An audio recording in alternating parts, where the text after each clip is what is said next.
Hey guys, and welcome to the Random Watch Dude channel. Thanks for joining me for another video, and I promise you today, during the course of this video, I promise you I will not talk about my new Rolex Submariner. I promise I won't. I'm not even wearing it right now actually. Shock, horror, blasphemy.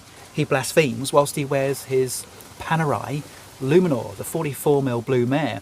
I'm wearing this watch today in tandem with the Rolex, which I bought recently, but it wasn't that long ago actually, if you remember, that I bought this Panerai. I only bought this about 3 weeks ago, so I've got it on the wrist today. It's a gorgeous day here in Auckland. It's we're well and truly into spring now, and as you can see, I'm wearing my my summery sun hat, and I'm wearing a a blue polo shirt, which is a far cry from recent times when I've been wearing hoodies. And who doesn't like a good hoodie in winter, of course. I love me a good hoodie, but I'm certainly a lot happier when I'm wearing just my sun hat and my shorts and my t-shirt, guys, and it's that kind of day. So I thought, on days like today, you put on your Panerai Luminor.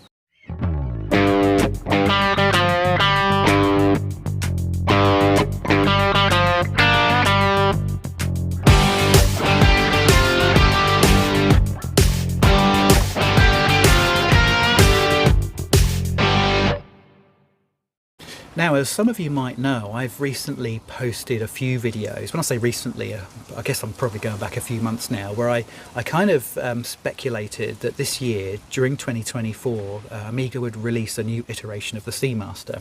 Well, of course, like most things in the watch world, I was proved to be completely incorrect.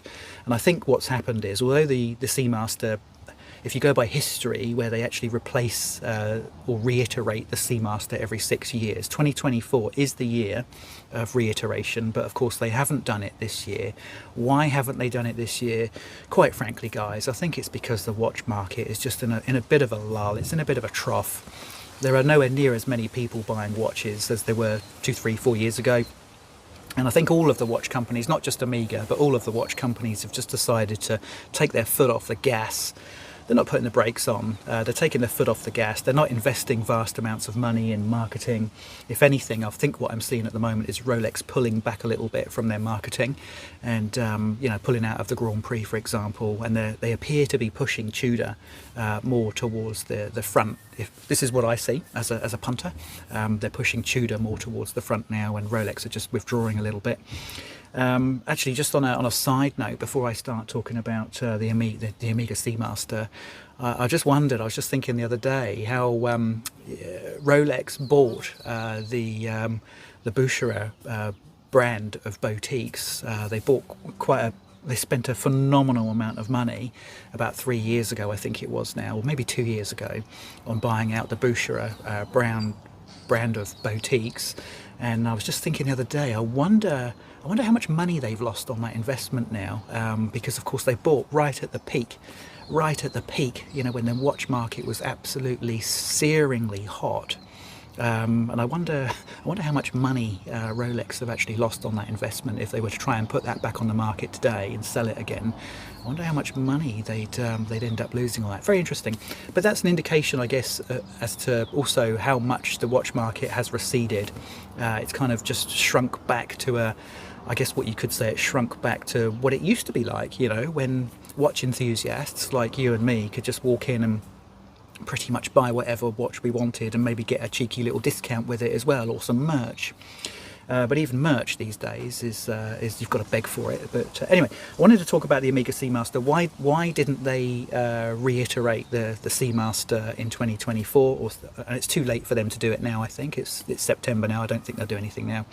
I think it's because the watch market has receded, and they've just decided, like all the other watch companies, to just take stock of this year and hang on. So what they've done instead is they've made small adjustments and small modifications to existing models, to existing straps, to existing bracelets, and I just wanted to highlight a couple. And before I do, there was a little bit of speculation quite recently about, because we saw Mr. James Bond himself, Daniel Craig, sporting at the Paris Olympics what appeared to be a black dialed no-date Seamaster. Speculation about what that watch actually was.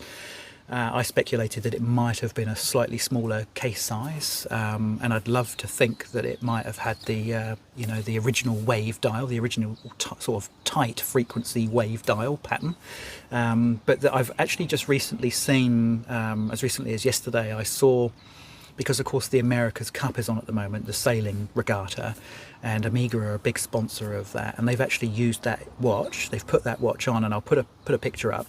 They've actually used that watch in some of their marketing, I've noticed, very subtly. I don't think there's been a big deal made about this, but they are using that watch on some of their marketing for the America's Cup.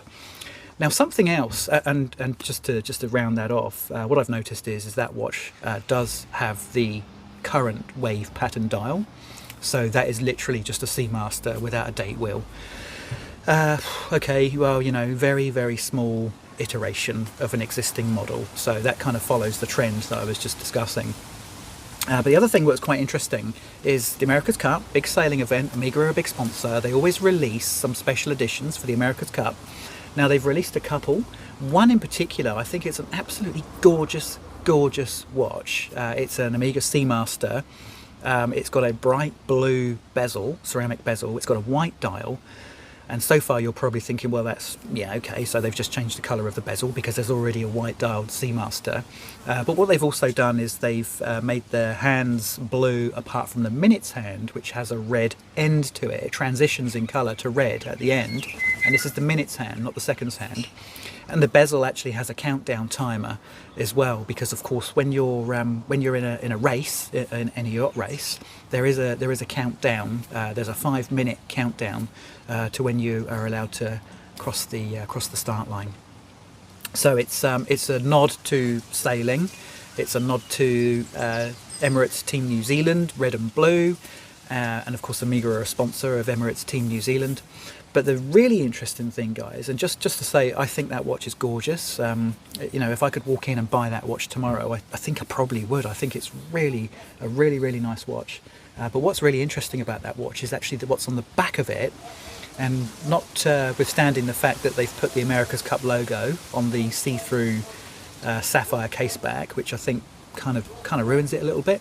But what I really noticed straight away was that on the end links, where they attach to the watch case, there is a little button. There's a little push button. So fantastic. Omega have finally put quick release buttons or quick release mechanisms on their bracelets. So you can pop that bracelet off with the push of a button without having to scratch the lugs with your blunt and buggered case changing tool. You can actually just push a little button, pull those links out, and you can put your rubber strap on instead, which also has I think the rubber straps already do have a quick release.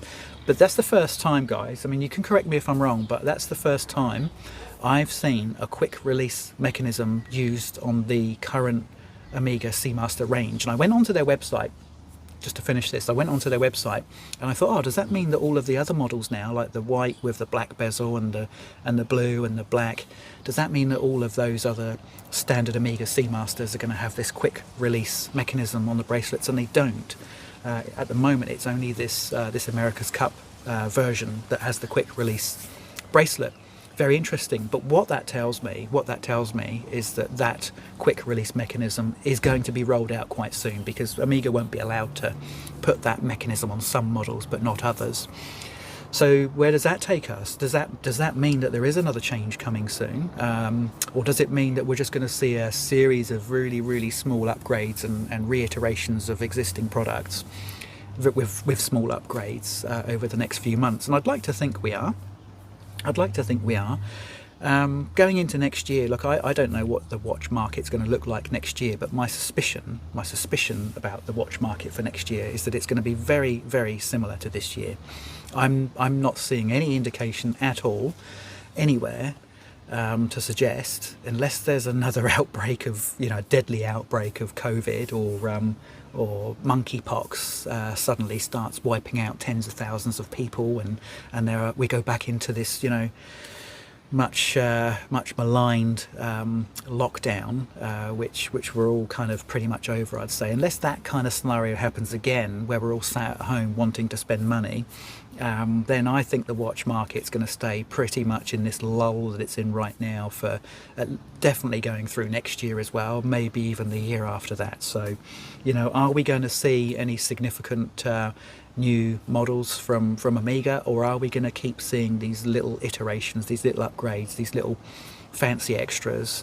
You know what, I'd probably be happy with that if you know, if they were rolled out to all the standard models, and you know, next year we see the Seamaster with a quick release bracelet. I think that would certainly be better than what we've had in the last couple of years from Omega, which is well, let's be honest guys, it's been really slim pickings, hasn't it? I mean, what have we had from Omega in the last couple of years? You know, I mean, really anything that they've tried to do has been completely drowned out by the noise from the crappy plastic swatch rubbish that they've been releasing as well. So yeah, look, interesting guys, that's the end of this video. I just wanted to have a little ramble about Omega and you know, what I think's going on. And you know, I was quite excited when I saw this new bracelet. I thought it was interesting.